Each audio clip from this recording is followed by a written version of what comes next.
Vaitha's cafe மே 4 முதல் பாண்டி பஜாரில் புதிய உயர்தர சைவ உணவகம் உதயம். விதவிதமான இட்லி, மொறுமொறு தோசைகள், அசத்தலான ஸ்நாக்ஸ் சாப்பிட சூப்பர் இடம் வைத்தாஸ் கஃபே. வைத்தாஸ் கஃபே, பாண்டி பஜார், கார் பார்க்கிங் எதிரில்.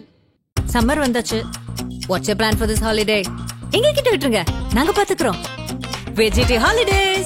GT Holidays, South India's #1 travel brand. எவ்வளவு பெரிய சட்டம் ஒழுங்கு பிரச்சனை வந்தாலும் ரியாக்ட் பண்ணாத முதலமைச்சர் தினம் ஏடிஎம்கே அலையன்ஸுக்கு வந்து ரியாக்ட் பண்ணி கொண்டே இருக்கிறார், சட்டசபை உட்பட. அவர் பயந்திருக்காருங்கிறத காட்டு. இந்த அலையன்ஸ் கண்டு அவர் நிஜமாகவே பயந்திருக்கார். இதுல என்ன ஒரு விஷயம்னா, இப்ப என்டிஏவுக்குள்ள கூடுதலாக ஒரு கட்சி வந்தால் போதும், அல்லது டிஎம்கேலேருந்து ஏதேனும் ஒரு கட்சி வெளியில் வந்தாலும் போதும், டிஎம்கே படுதோல்வி அடைவது உறுதி செய்யப்படும். கூட்டணி இல்லைன்னா நம்ம ஜெயிக்க மாட்டோம்னு தெரியும். கூட்டணி வேண்டாம்னு போயிட்டு இருந்தோம்னா, இந்த தடவை கூட்டணி வேண்டாம் போயிட்டு அடுத்த 5 வருஷம் சார், அதுக்கப்புறம் கூட்டணி வேண்டாம்னா அடுத்த 5 வருஷம் சார், இப்படியே கொத்தா 5 வருஷம் போயிடும் சார். நான் வந்து இந்த கட்சிக்கு வந்து 28 வருஷம் ஆச்சு. நானும் ஒரு எம்எல்ஏ ஆகணும், ஏதோ ஒன்று ஆகணும், அட்லீஸ்ட் கவுன்சிலராவது ஆகணும்னு ஆசை. கூட்டணியே வைக்கலைன்னால என்னைக்கு சார் ஆறுது? விஜய் உள்ள வராரு, அவர் யாருக்கு என்ன பாதிப்பை ஏற்படுத்துவார், யாருக்கு ஸ்பாய்லர் ரோல் பிளே பண்ணுவார்லாம் கேட்டுக்கிட்டு இருக்கோமே. அதுல வந்து ரொம்ப முக்கியமான விஷயம், அவர் வந்து டிஎம்கேக்கு இந்த விதமாக ஸ்பாய்லர் ரோல பிளே பண்ண போறார். ஆனா ஆல்மோஸ்ட் 3 எலெக்ஷன்ல இன்டாக்டா இருந்த ஓட்டு சார், சிறுபான்மையினர் ஓட்டு 2019, 21, 24, அது 26ல மட்டும் எப்படி சார் ஸ்பிளிட் ஆகும்? ஏன்னா அந்த டைத்துல விஜய் அரசியலுக்குள்ள வரல. இதுல ரொம்ப ரீசெண்டா விடுதலை சிறுத்தைகள் கட்சி தலைவர் திருமாவளவன் அவரோட ஸ்டேட்மெண்ட் வந்து பார்த்திருப்பீங்க. திமுகவை சார்ந்து நம்பி மட்டுமே விடுதலை சிறுத்தைகள் இல்லை, தேர்தலை ஒட்டி கூட்டணிக்காகவோ தேர்தலை ஒட்டியோ எந்த முடிவையும் தனி எடுக்கக்கூடிய அளவுக்கு விடுதலை சிறுத்தைகள் இருக்கிறது. இது என்னன்னா, ஒரு அழுத்தி பிடிச்சு கூடுதல் தொகுதிகளை வாங்கிறதுக்கான ஒரு முயற்சி. ஆக்சுவலா அவருக்கு இல்லை இவ்வளவு உறுத்தல் இருக்குன்னா அவர் விஜய் பக்கம் வரணும். ஏன்னா அவருக்கு இருக்கிற ஒரே ஆப்ஷன் இல்லை. ஆனால் அப்படி வரமாட்டார், ரொம்ப யோசிப்பார். இது வந்து அப்படி அழுத்தி இதுக்கு முன்னால் கொடுத்ததுக்காக கூடுதலாக 2 தொகுதியை வாங்கிறதுக்காக இது ஒரு டிராமா. கூட்டணிக்கு ஒரு பக்கத்துல வந்து எந்த ஒரு டோரியும் கொடுக்க மாட்டார். ஆனா என்டிஏ அலையன்ஸ் இருக்கக்கூடிய என்டிஏ தலைவராக, ஏன் பாஜக தலைவராக இருப்பதற்கே வாழ்த்து சொல்றாரு அப்படின்னா, அப்ப சீமானோட நிலைப்பாடு இல்லைங்க. சீமான் வந்துங்க ஒவ்வொரு நிமிஷம் ஒன்னா பேசிட்டு இருக்காரு. இப்ப நைனா நாகேந்திரனை பத்தி இப்படி பேசியிருக்காரு, பாவமாக அழைத்தால் போவேங்கிறார். இன்னொரு பக்கம் எடப்பாடி பழனிசாமியை வானளவு புகழ்ந்தும் பேசியிருக்கிறார். சீமான் வந்து தனித்து போட்டியிடுவதுன்னு ஒரு முடிவை எடுத்தார். முதன்முறையாக இந்த தேர்தலில் அவர் கையை சுட்டுக் கொள்வார். ஆதர் நேயர்களுக்கு அன்பு வணக்கம். இன்றைய சிறப்பு நேர்காணலில் நம்முடன் இணைந்திருக்கிறார் மூத்த பத்திரிகையாளர் கோலாலர் சீனிவாஸ் அவர்கள். சார் வணக்கம். வணக்கம் சார். 2026 சட்டமன்ற தேர்தலை ஒட்டி நிறைய கருத்து கணிப்புகள்லாம் வந்து வெளியாக தொடங்கியிருக்கு. மிக குறிப்பாக இந்தியா டுடே ஓட்டர் வெளியிட்டிருக்கக்கூடிய கருத்து கணிப்பு, இது தொடர்பாக நீங்க ஏற்கனவே உங்களுடைய கருத்தை வந்து விரிவாக பதிவு செய்திருக்கிறீங்க. இப்போ அந்த கருத்து கணிப்புல வந்து ஒரு கேள்வி கேட்டு 4 ஆப்ஷன் வந்து வைக்கப்படுது. ஸோ அதில் வந்து இப்போது அமைந்திருக்கக்கூடிய அதிமுக பாஜக கூட்டணி திமுகவை தோற்கடிக்கக்கூடிய வல்லமை பெற்றிருக்கிறதா அப்படிங்கிற மாதிரியான ஒரு கொஸ்டின் ஃபார்மேஷன். கிட்டத்தட்ட 2 ஆப்ஷனையும் சேர்த்து பார்த்தா ஒரு 50% ஆம் அப்படின்ற நோக்கி வந்து வருது. இது எதற்கான இண்டிகேஷன்? இது எதற்கான இண்டிகேஷன்னா, 2026 அதிமுக பிஜேபி கூட்டணி வெல்லுவதற்கான இண்டிகேஷன். இப்போ தான் கூட்டணியை ஃபார்ம் பண்ணியிருக்காங்க.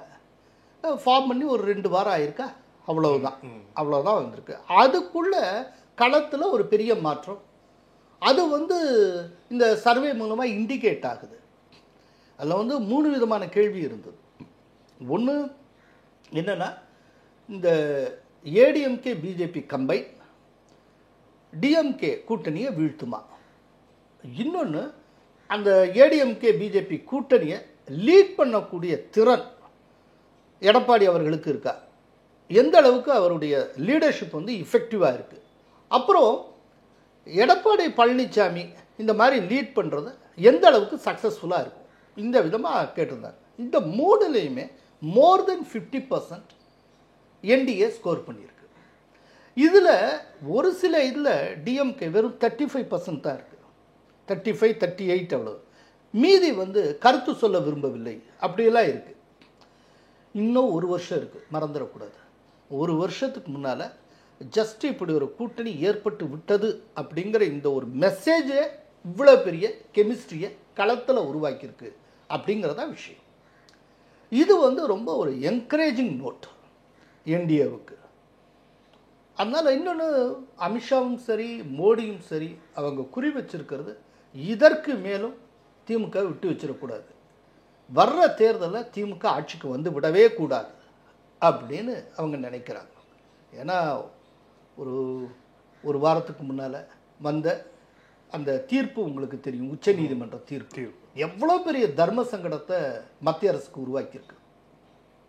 அந்த தீர்ப்பில் ஜனாதிபதிக்கு காலக்கெடு விதிக்கிறாங்க.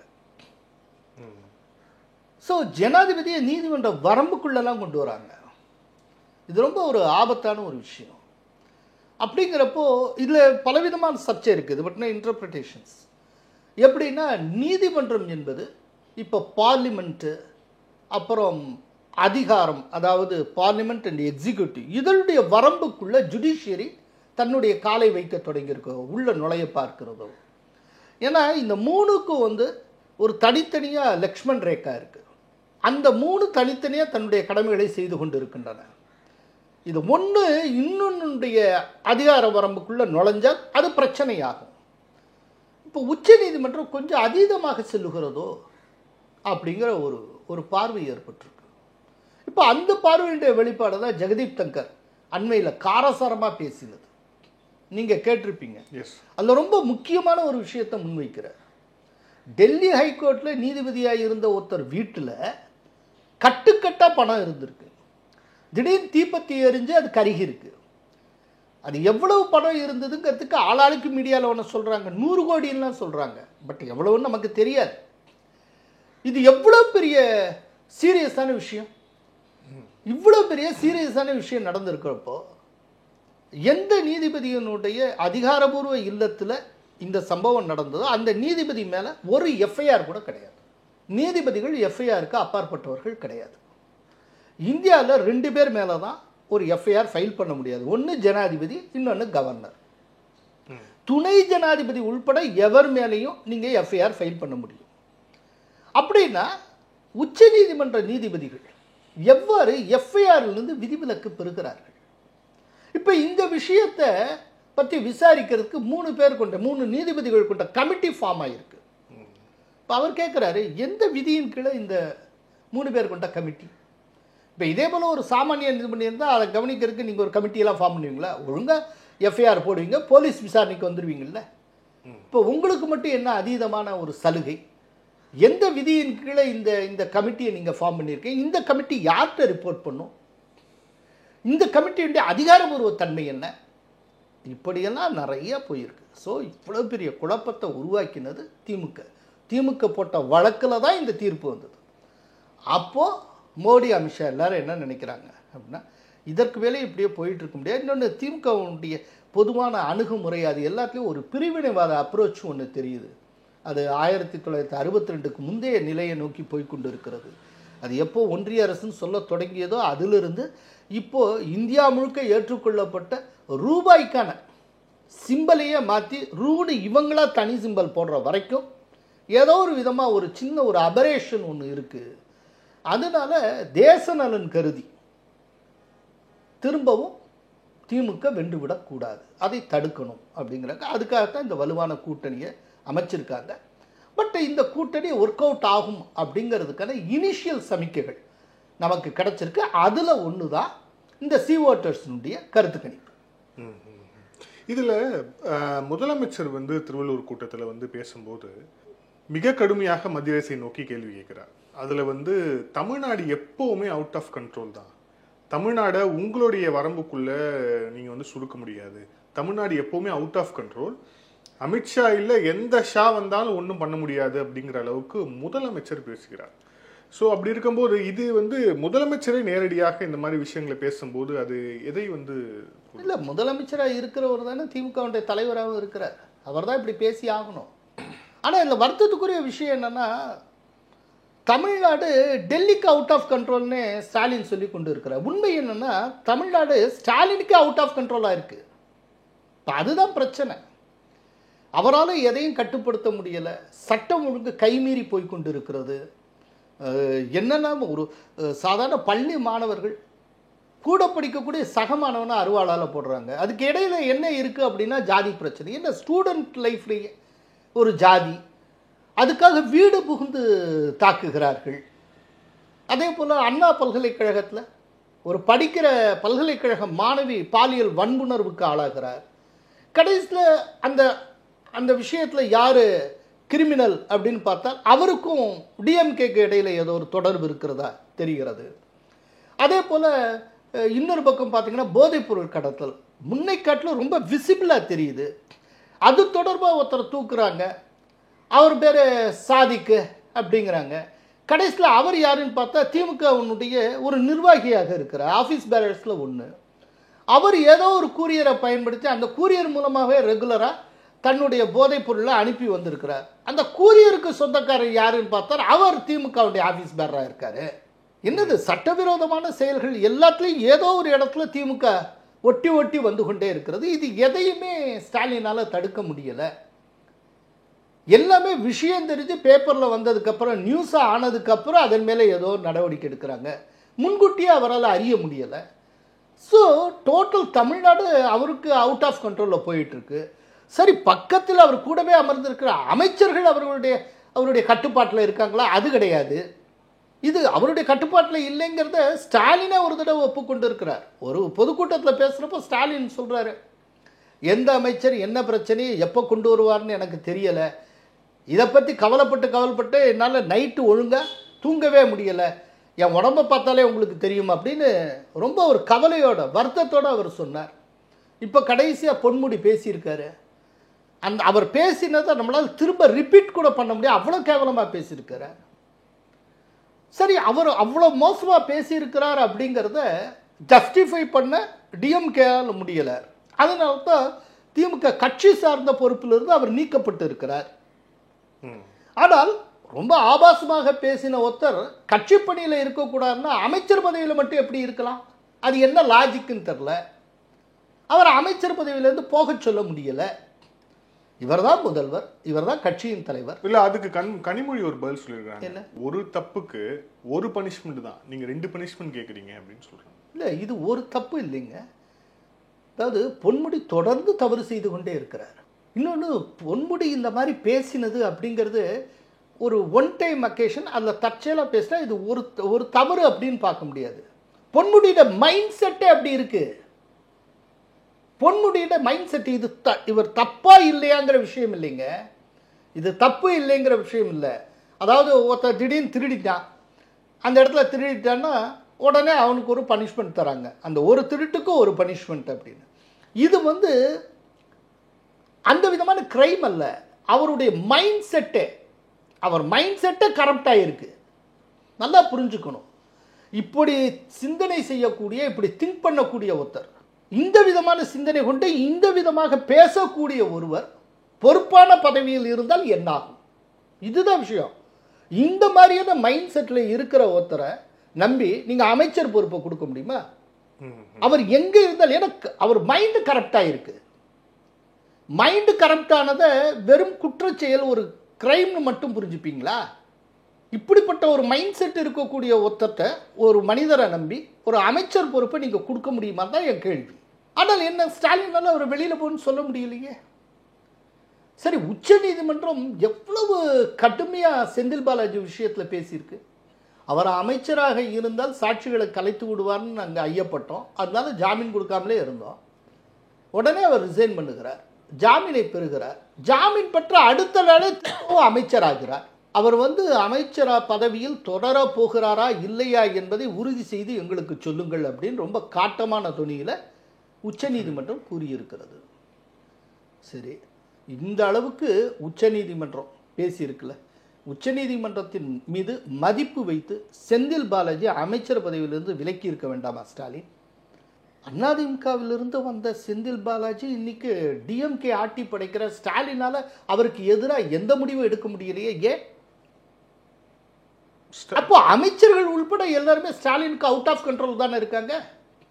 அதனால எங்கேயோ ஆயிரக்கணக்கான கிலோமீட்டர் தள்ளி இருக்கக்கூடிய டெல்லிக்கு அவுட் ஆஃப் கண்ட்ரோல்லாம் இருக்கட்டும், இங்கே சென்னையிலிருந்து ரூல் பண்ணக்கூடிய ஸ்டாலினுக்கே இந்த தமிழ்நாடு அவுட் ஆஃப் கண்ட்ரோல் தான் இருக்கு. அதுதான் நயினார் நாகேந்திரன் ஒரு இன்டர்வியூவில் சொல்லியிருக்கிறார். டெல்லிக்கு அவுட் ஆஃப் கண்ட்ரோல் அப்படின்னு சொல்லி ஸ்டாலின் சொல்லுகிறார்.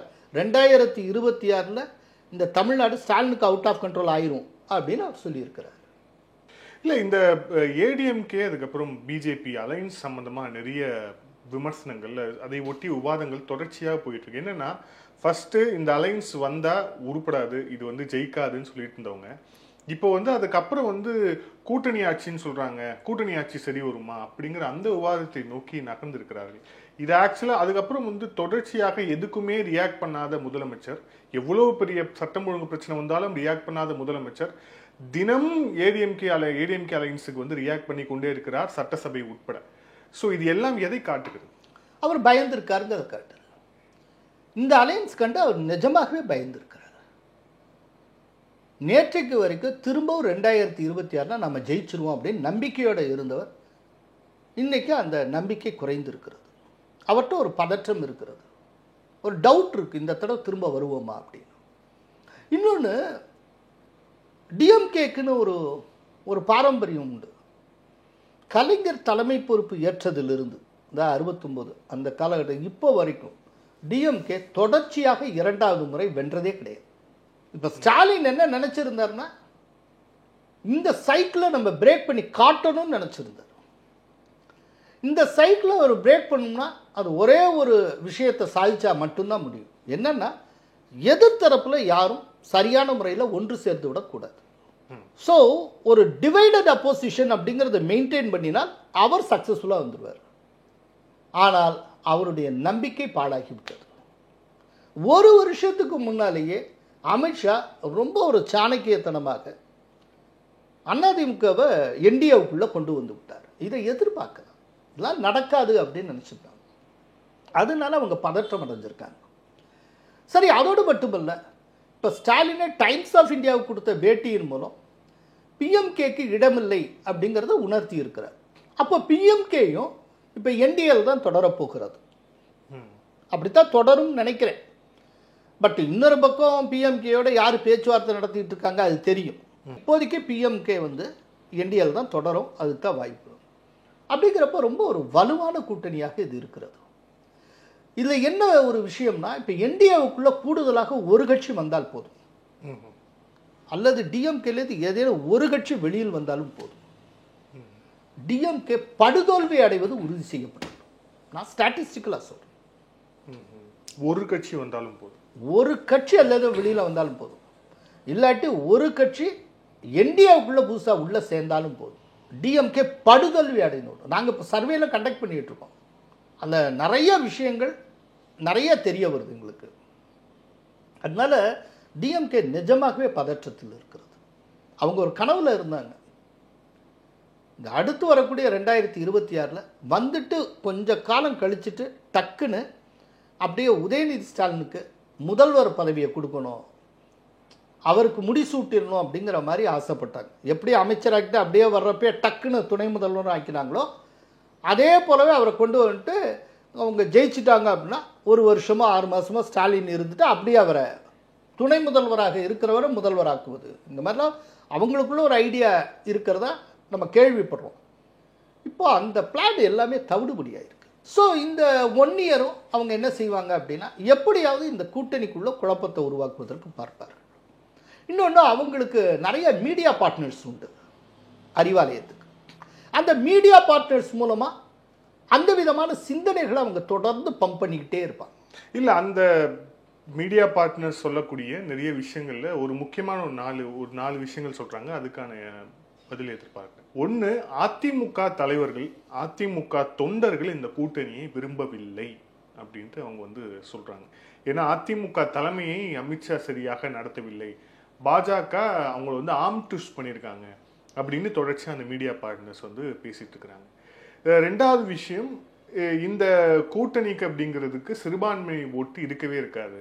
ஸோ சிறுபான்மையினர் ஓட்டு இப்போவே டிஎம்கே அலைன்ஸ் நோக்கி இன்டாக்ட் ஆயிடுச்சு. அது வந்து இந்த ஆன்டி இன்கம்பன்சியை சரி கட்டிவிடும் அப்படின்ட்டு 2 முக்கியமான ஒரு விவாதமாக அந்த மீடியா பார்ட்னர்ஸ் பேசிட்டு நான் சொல்கிறேன். முன்பை ஒன்றா வருவோம். முதல்ல பிஜேபி சரியாக நடத்தலை, ஏடிஎம்கே தலைமை எதுவும் செட் ஆகாது, முதல்ல அதுவே பொய்யான ஒரு விஷயம். அதாவது எடப்பாடி பழனிசாமி அவர்கள் டெல்லிக்கு போயிருந்தப்போ அவரை வரவேற்ற விதம், அமித்ஷா அவரை எந்த அளவுக்கு ஹாஸ்பிட்டாலிட்டியோட நடத்தினார். அதே போல் இங்கே 12ஆம் தேதி அன்னைக்கு அமித்ஷா சென்னைக்கு வந்திருந்த போது கூட்டணி அதிகாரபூர்வமாக அறிவித்து விட்டு எடப்பாடி பழனிசாமி வீட்டுக்கு சென்றிருந்த போது அங்கு எடப்பாடி பழனிசாமி அவருக்கு விருந்து உபசாரம் செய்கிறார். அப்போது அவங்களுக்கு இடையில் ஒரு நல்ல ஹாஸ்பிட்டாலிட்டி இருக்குது. அதே போல் தொண்டர்கள் பற்றி இவங்க சொல்கிறாங்க. இந்த தொண்டர்கள் பற்றி, அதாவது தொண்டர்கள் இல்லை மகிழ்ச்சியாக இல்லை, இவங்களோட கூட்டணியாக இல்லை அப்படின்னு சொல்கிறது எல்லாமே இந்த மீடியாவுடைய உண்மையான விருப்பம் அதுதான். அப்படி இருக்கக்கூடாதுங்கிறதுக்காக இப்படி தொடர்ந்து சொல்கிறதன் மூலமாக உண்மையிலேயே தொண்டர்கள் மத்தியில் ஒரு அதிருப்தி இருக்கிற மாதிரியான தோற்றத்தை உருவாக்க முயற்சி செய்கிறார்கள். ஆக்சுவலாக தொண்டர்கள் மிக்க மகிழ்ச்சியாக இருக்காங்க. பிஜேபி தொண்டர்கள், பிஜேபி நிர்வாகிகள் அத்தனை பேரும் மிக்க மகிழ்ச்சியாக இருக்காங்க. இதில் பிஜேபி சைடில் யாருக்கு மகிழ்ச்சி இல்லைன்னா, ஏதாவது ஃபாரினில் உட்காந்துக்கிட்டு சோஷியல் மீடியா மூலமாக போஸ்ட் போட்டுக்கிட்டு இருப்பாங்கல்ல, அவங்க மகிழ்ச்சியாக இல்லை. அதாவது தமிழ்நாட்டிலேயே ஓட்டு யாருக்கெல்லாம் இருக்காதோ அவர்கள் இந்த கூட்டணியில் மகிழ்ச்சி இல்லாமல் இருக்கிறார்கள். மற்றபடி அத்தனை பேருமே மகிழ்ச்சியாக இருக்காங்க. என்ன காரணம்? இந்த மகிழ்ச்சிக்கு என்ன காரணம்? எல்லா கட்சியில் இருக்கிறவங்க நிர்வாகியாட்ட யாராக வேணாலும் இருக்கட்டும், அவங்க நமக்கு சீட்டு வாங்கணும், எம்எல்ஏவாக நிற்கணும், கவுன்சிலர் ஆகணும், எம்பி ஆகணும், இந்த ஆசை உண்டு. ரைட்டு. நீங்கள் தொடர்ந்து கூட்டணியே இல்லாமல் போயிட்டு இருந்தால் இந்த பக்கம் ஜெயிக்க முடியாது, அந்த பக்கம் ஜெயிக்க முடியாது. எத்தனை காலம்தான் ஜெயிக்காமல் கட்சிக்காக உழைச்சிக்கிட்டே இருப்பீங்க? உங்கள் பணத்தை விரயம் பண்ணிக்கிட்டே இருப்பீங்களா? இப்போ பிஜேபியில் நான் எவ்வளோ நிர்வாகிகள் பார்க்குறேன். தினந்தோறும் பல நிர்வாகிகள் ஃபோனில் பேசுவாங்க, நேரில் வந்து பேசுகிறாங்க. அத்தனை பேர் இந்த கூட்டணி அமைஞ்சதுக்காக எவ்வளவு ஒரு ஆர்ப்பரிப்பான மனநிலையில் இருக்காங்க தெரியுமா? பட்டு இவங்கெல்லாம் வந்து சோஷியல் மீடியாவில் இந்த ஆர்ப்பரிப்பை பதிவு செய்ய மாட்டாங்க. சோஷியல் மீடியாங்கிறது என்ன ரியாலிட்டியோ அதற்கான பிரதிபலிப்பும் கிடையாது. போட்டுக்கிட்டு இருந்தவனே போட்டுக்கிட்டு இருப்பான் அந்த சோஷியல் மீடியாவில் ஏதோ ஒன்று, அப்புறம் அவனே இன்னொரு 10 ஐடியில் 10 ஃபேக் ஐடியில் இன்னொன்று போட்டுட்டே இருப்பாங்க. அதெல்லாம் ஒரு மேட்ரே கிடையாது. உண்மையில் எல்லோருமே வரவேற்கிறார்கள்.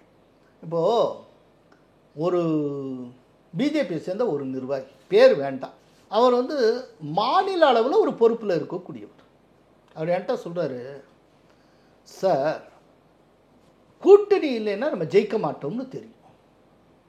கூட்டணி வேண்டாம் கூட்டணி வேண்டாம்னு போயிட்டு இருந்தோம்னா, இந்த தடவை கூட்டணி வேண்டாம் போயிட்டா அடுத்த 5 வருஷம் சார், அதுக்கப்புறம் கூட்டணி வேண்டாம்னா அடுத்த 5 வருஷம் சார், இப்படியே கொத்து கொத்தா 5 வருஷம் போயிடும் சார். நான் வந்து இந்த கட்சிக்கு வந்து 28 வருஷம் ஆச்சு. இப்போ நானும் ஒரு எம்எல்ஏ ஆகணும், ஏதோ ஒன்று ஆகணும், அட்லீஸ்ட் கவுன்சிலராவது ஆகணும்னு ஆசைப்படுறேன். கூட்டணியே வைக்கலைன்னா நல்லா என்னைக்கு சார் ஆகுது? எப்படி இந்த பணம் பொருள், நான் ஒரு பிஸ்னஸ் பண்ணுறேன், அதை ஏதோ சம்பாதிக்கிறேன், சம்பாதிச்சல ஒரு போர்ஷனை நான் வந்து என்னுடைய பொது வாழ்க்கைக்கு செலவிடுறேன், இப்படியே செலவழிச்சிட்டு இருக்கிறதா? நாங்கள் வந்து எங்கள் இளமையை தொலைச்சிட்டு, ஆயுளை தொலைச்சிட்டு, ஆண்டுகளை தொலைச்சிட்டு உட்காந்த இடத்துலையே உட்காந்துக்கிட்டு இருக்கிறதா? என்ன சார், ஜெயிக்க வேண்டாமா? ஒரு கட்சினா ஜெயிக்கணும்ல சார்.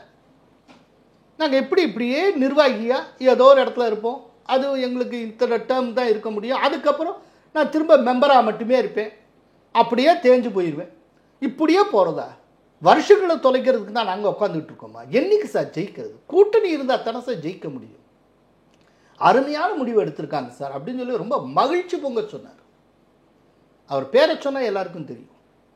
இப்படி தனிப்பட்ட முறையில் பார்க்கிற போதெல்லாம் தன் மகிழ்ச்சியை வெளிப்படுத்தக்கூடிய பிஜேபி நிர்வாகிகள் 99.9% பேர் இருக்காங்க. இதே தான் ஏடிஎம்கே, அதிமுக சைட்லையும். ஏன்னா அவங்களுக்கு வலுவான கூட்டணியில் அவங்களும் தோத்துக்கிட்டே இருப்பாங்கல்ல சார். தோத்துக்கிட்டே இருக்கிறது ஒரு லட்சியமாக யாரும் வச்சுக்க முடியாது சார். ஜெயிக்கணுங்கிறது தானே லட்சியமாக இருக்க முடியும். அப்படி தோக்கிறதுங்கிறது ஒரு பெரிய ஸ்ட்ராட்டஜியா? எப்படி தோற்பது அப்படிங்கிறதுக்காக வகை வகையாக வழிகளை கண்டுபிடிச்சா தோத்துக்கிட்டே இருக்க முடியும். ஜெயிக்கிறதுக்கு தானே சார் வழி வகையெல்லாம். ஜெயிக்கிறதுக்குள்ள கூட்டணி, ஜெயிக்கிறதுக்குற ஆசை 2 பக்கமும் இருக்கும்ல. அப்படிங்கிறப்ப இவன் எப்படி ஜெல்லாகாம போவான்? அதனால 2 தரப்பில் இருக்க தொண்டர்களும் மகிழ்ச்சியாக இருக்காங்க, நிர்வாகிகளும் மகிழ்ச்சியாக இருக்காங்க. அதில் பல நிர்வாகிகள் இப்போ ஜெயிச்ச மாதிரியான ஒரு ஃபீலிங் இருக்காங்க. பல நிர்வாகிகள் இந்த தொகுதியை கேட்கலாம், அந்த தொகுதி 2 பக்கமுமே. அல்லையே நான் பிஜேபி சைடில் ரொம்ப க்ளோஸாக இருக்கிறதுனால பல பேர் இப்போ ஒரு நிர்வாகி கால் பண்ணுறார், சார் நான் தனி ட்ரை பண்ணலாமான்னு பார்க்குறேன், அது எப்படி சார் ஜெயிச்சிருவேனா, அது என்ன மாதிரி சார் அப்படின்னு. அந்த உற்சாகம் எங்கேருந்து வந்தது? கூட்டணியால். இப்போ தனிச்ச போட்டி அப்படிங்கிற மாதிரி இருந்தால் யாராவது ட்ரை பண்ணுவாங்களா? கை காசை விட்டுட்டு என்ன எவ்வளோ கஷ்டப்பட்டு சம்பாதிச்சதை தோப்போம்னு தெரிஞ்சு யாராவது விடுவாங்களா? இன்றைக்கி அந்த உற்சாகம் வந்திருக்குல்ல, அதனால அது கிடையாது. அப்புறம் ரெண்டாவது ஒரு கேள்வி கேட்டீங்க, அது என்னது? ஆன்டி இன்கம்பன்சி இந்த அரசுக்கு எதிராக நிச்சயமா இருக்கு. அதை வந்து இந்த சிறுபான்மையினர் வெறுப்பு ஓட்டுகள் வந்து சமன் செஞ்சிரும் அப்படிங்கிறாங்க. அப்படி இல்லை. அதாவது இங்கே ஒரு தப்பான ஒரு புரிதல் ஒன்று இருக்குது. ஆன்டி இன்கம்பன்சி ஓட்டை வந்து சிறுபான்மையினர் ஓட்டு இப்படி பிரியிறப்போ சமன் செஞ்சிரும் அப்படின்னு சொல்கிறீங்க. அப்படின்னா இதனுடைய உட்பொருள் என்ன? சிறுபான்மையினர் ஓட்டு முழுமையாக டிஎம்கேக்கு கிடைச்சிரும்னு நம்பிக்கையில் சொல்லிட்டு இருக்காங்க. நாங்கள் இப்போ சர்வே கண்டக்ட் பண்ணிட்டு இருக்கிறதா ஒன்று சொன்னேன் உங்கள்கிட்ட. அதில் ரொம்ப விசிபிளாக தெரியுது, கிறிஸ்டியன்ஸ் அதிகமாக இருக்கக்கூடிய பகுதிகள் ஃபுல்லாக பெருமளவு வாக்குகளை விஜய் அள்ளி கொண்டு செல்லுகிறார். மறந்துடாங்க, 1000 விளக்கு தொகுதியில் விஜய்க்கு கிடைக்கக்கூடிய பர்சன்டேஜ் ஆஃப் ஓட்ஸும், அதே நேரத்தில் பாளையங்கோட்டை அந்த திருநெல்வேலி பகுதியில் விஜய் பெறக்கூடிய வாக்குகளுக்கும் பெருமளவு வித்தியாசம் இருக்குது. சிறுபான்மையினரில் முஸ்லிம்ஸு டிஎம்கே பக்கம் இன்டாக்ட் அப்படியே இருக்காங்க. ஆனால் கிறிஸ்டியன்ஸில் ஒரு தடுமாற்றம் இருக்குது. கிறிஸ்டியன் ஓட்ஸ் வந்து பயங்கரமாக ஸ்பிளிட் ஆகுது.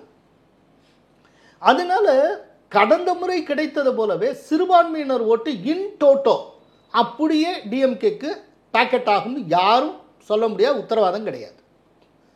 அதனால இந்த தடவை சிறுபான்மையினர் ஓட்டை ரெண்டாக ஸ்பிளிட் ஆகுது. இந்த 2026 தேர்தல் தரக்கூடிய மிகப்பெரிய மெசேஜில் இது ஒன்று. விஜய் உள்ள வராரு, அவர் யாருக்கு என்ன பாதிப்பை ஏற்படுத்துவார், யாருக்கு ஸ்பாய்லர் ரோல் ப்ளே பண்ணுவார்லாம் கேட்டுக்கிட்டு இருக்கோமே, அதில் வந்து ரொம்ப முக்கியமான விஷயம், அவர் வந்து டிஎம்கேக்கு இந்த விதமாக ஸ்பாய்லர் ரோலை ப்ளே பண்ண போகிறார். ஆனால் ஆல்மோஸ்ட் 3 எலெக்ஷனில் இன்டாக்டாக இருந்த ஓட்டு சார் சிறுபான்மையினர் ஓட்டு 2019, 21, 24, அது 26 மட்டும் எப்படி சார் ஸ்பிளிட் ஆகும்? ஏன்னா அந்த டைத்தில் விஜய் அரசியலுக்குள்ளே வரல. அந்த 3 டைத்தில் கலையதார்த்தம் ஒரே விதமாக தானே இருந்தது. அதுக்கப்புறம் இந்த இருந்த கூட்டணியும் உடஞ்சுது, இப்படியெல்லாம் இருக்குல்ல. ஏன் அதுக்கு முன்னால் இதே சிறுபான்மையினர் ஓட்டு டிஎம்கே காட்டில் மிக அதிக அளவில் ஜெயலலிதா காலத்தில் ஏடிஎம்கே பக்கம் போன ஓட்டு இல்லை. இப்போ அவங்க மாறலையா? ஏடிஎம்கே விட்டுட்டு இந்த பக்கம் வர்றாங்க.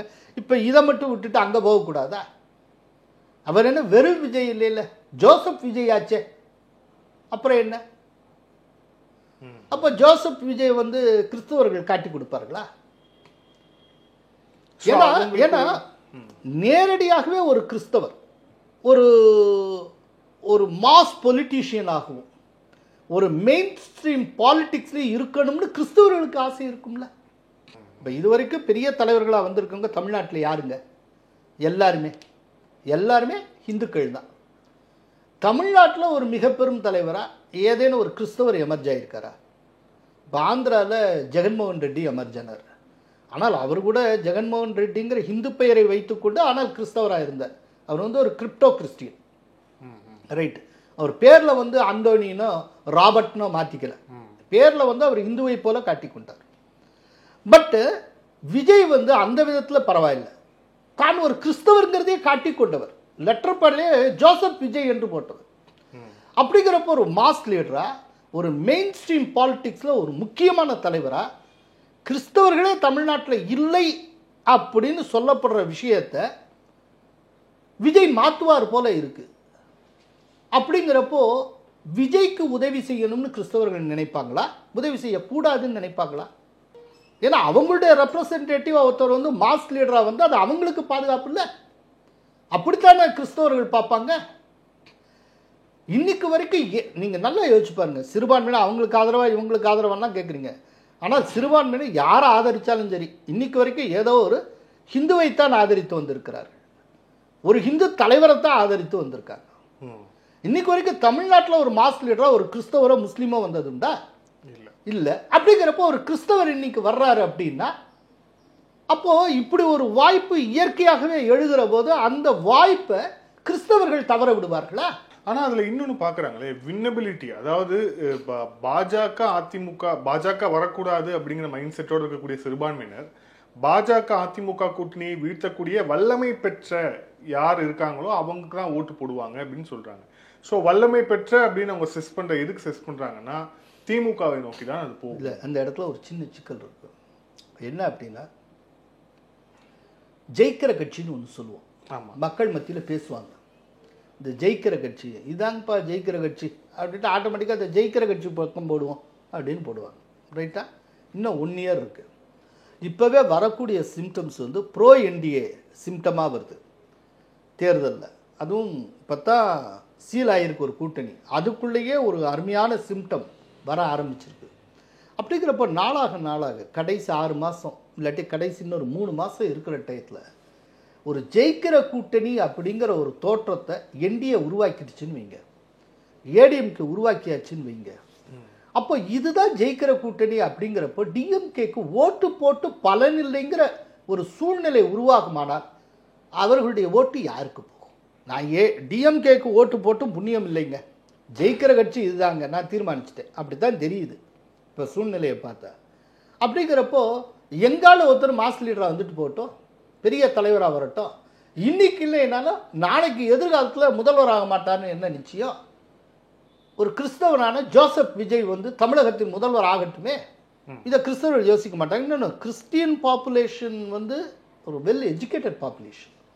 தமிழ்நாட்டில் இருக்கக்கூடிய கிறிஸ்டியன் பாப்புலேஷன் எஜுகேட்டட் பாப்புலேஷன், ரொம்ப யோசிப்பாங்க. அப்படிங்கிறப்போ டிஎம்கேக்கு எப்போ அவங்க ஓட்டு போடுவாங்கன்னா, டிஎம்கே வந்து ஜெயிக்கிற கட்சி அப்படிங்கிற இமேஜோடு இருக்கிற வரைக்கும் தான். அந்த இமேஜை அவங்க லூஸ் பண்ணிட்டாங்கன்னா தங்களுடைய முடிவை கிறிஸ்தவர்கள் மாற்றிக்கொள்வார்கள். இதுக்கு முன்னால் அப்படி மாற்றிக்கிட்டால் கூட ஆப்ஷன் இல்லாமல் இருந்தது, இன்னைக்கு அதுக்கு ஒரு அவென்யூ, ஒரு ஆப்ஷன் கிடைச்சிருக்கு. இதில் ரொம்ப ரீசெண்டாக விடுதலை சிறுத்தைகள் கட்சி தலைவர் திருமாவளவன் அவரோட ஸ்டேட்மெண்ட் வந்து பார்த்துருப்பீங்க. அவர் வந்து திமுகவை சார்ந்து நம்பி மட்டுமே விடுதலை சிறுத்தைகள் இல்லை, தேர்தலை ஒட்டி கூட்டணிக்காகவோ தேர்தலை ஒட்டியோ எந்த முடிவையும் தனித்து எடுக்கக்கூடிய அளவுக்கு விடுதலை சிறுத்தைகள் இருக்கிறது அப்படின்ட்டு ரொம்ப ரொம்ப அதே நேரத்தில் ஒரு கமிட்மெண்ட்டுக்காக நாங்கள் இங்கே இருக்கோம் அப்படிலாம் சொல்கிறாங்க. அதாவது பிஜேபி எதிர்ப்பு அப்படிங்கிறதுக்காக. இதெல்லாம் எப்படின்னா அப்பப்போ விடக்கூடிய சரவடி. இது என்னன்னா ஒரு அழுத்தி பிடிச்சி கூடுதல் தொகுதிகளை வாங்கிறதுக்கான ஒரு முயற்சி. ஆக்சுவலாக அவருக்கு இல்லை இவ்வளோ உறுத்தல் இருக்குன்னா அவர் விஜய் பக்கம் வரணும், ஏன்னா அவருக்கு இருக்கிற ஒரே ஆப்ஷன் அதுதான். ஆனால் அப்படி வரமாட்டார், ரொம்ப யோசிப்பார் பாருங்க. இது வந்து அப்படி அழுத்தி இதுக்கு முன்னால் கொடுத்ததுக்காக கூடுதலாக 2 தொகுதியை வாங்கிறதுக்காக இது ஒரு ட்ராமா. நாங்கள் வந்து உங்களையே அண்டிக்கிட்டு இருக்கோம்னா நினச்சிக்காதீங்க அப்படி இப்படின்னு சொல்கிறது. சரி, இவ்வளோ வீராப்பா இவ்வளோ தெளிவாக பேசுகிறவர் ஏன் கமிட் பண்ணபடி அம்பேத்கர் நூல் வெளியீட்டு விழாவுக்கு அந்த நிகழ்ச்சிக்கு மேடையிலே வந்திருக்க வேண்டியது தானே? யாருடைய அழுத்தத்துக்கு அடிமணிந்து கடைசியில் வராமல் போனார்? வரேன்னு கமிட் பண்ணார்ல, அந்த கமிட்மெண்ட் அடிப்படையில் தானே அவர் வருகிறாருங்கிற தகவல் எல்லாருக்கும் லீக் ஆச்சு. அப்புறம் ஏன் திடீர்னு போகல?